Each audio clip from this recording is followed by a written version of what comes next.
Hai teman-teman, kali ini kita akan menjelajahi salah satu perusahaan dagang terbesar dan paling berpengaruh di dunia pada masanya.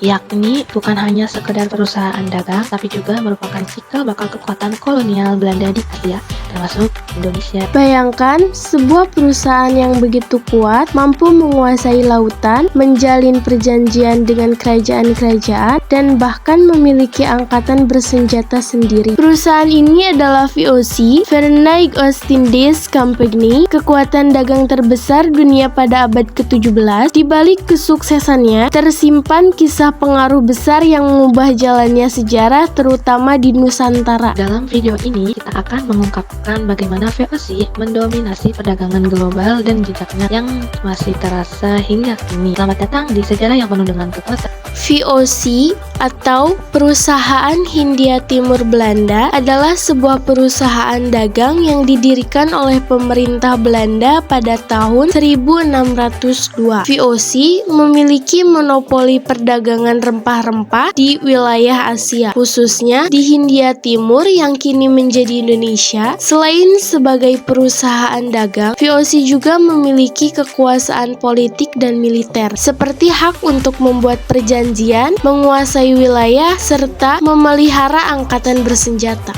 Kapan sih Belanda mendirikan VOC? VOC didirikan pada tanggal 20 Maret 1602. VOC dibentuk melalui penggabungan beberapa perusahaan dagang Belanda yang beroperasi di Asia Timur dan Asia Tenggara untuk memonopoli perdagangan rempah-rempah, terutama di wilayah Nusantara, India, Tiongkok, dan wilayah lain di Asia. Kak, apa sih tujuan utama didirikannya VOC? Tujuan utama pendirian VOC adalah untuk mengamankan dan memaksimalkan keuntungan Belanda dari pedagang di kawasan Asia, sama rempah-rempah yang sangat berharga di Eropa pada masa itu. Beberapa tujuan spesifik VOC antara lain: 1. Monopoli perdagangan rempah-rempah. 2. Mengurangi persaingan antar pedagang Belanda. 3. Menghadapi persaingan asing. 4. Ekspansi wilayah dan kekuasaan.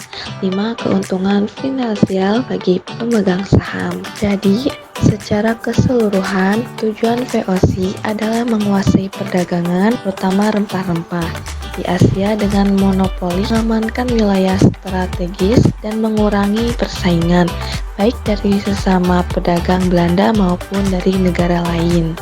Kak, apa sih hak istimewa yang dimiliki VOC? VOC diberikan sejumlah hak istimewa, yaitu hak oktroi oleh pemerintah Belanda untuk memperkuat posisinya sebagai perusahaan dagang dan memperluas pengaruhnya di wilayah-wilayah kolonial.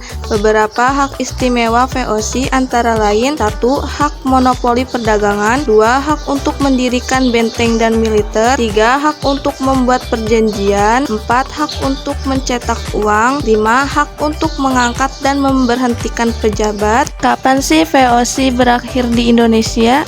Akhir dari VOC terjadi pada tanggal 31 Desember 1799 ketika perusahaan tersebut dibubarkan secara resmi. Pembubaran VOC disebabkan oleh berbagai faktor internal dan eksternal yang membuat perusahaan tidak lagi mampu beroperasi dengan efektif. Beberapa faktor yang menyebabkan kehancuran VOC: 1.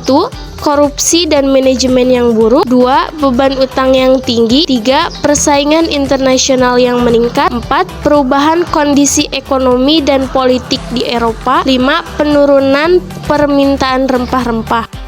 Setelah pembubaran VOC pada akhir tahun 1799, seluruh aset dan utang perusahaan diambil alih oleh pemerintah Belanda. Wilayah-wilayah yang sebelumnya dikuasai oleh VOC, termasuk di Nusantara, jatuh dalam kendali langsung pemerintah Belanda, yang kemudian dikenal sebagai Hindia Belanda. Demikianlah cerita tentang VOC, sebuah perusahaan dagang Belanda yang pernah mengukir sejarah besar di dunia perdagangan perdagangan internasional. Meski penuh dengan kejayaan, VOC juga meninggalkan warisan kontroversial yang mengajarkan kita pentingnya keadilan dan kesetaraan. Terima kasih telah menyaksikan video ini. Jangan lupa untuk like, share, dan subscribe. Sampai jumpa di video berikutnya.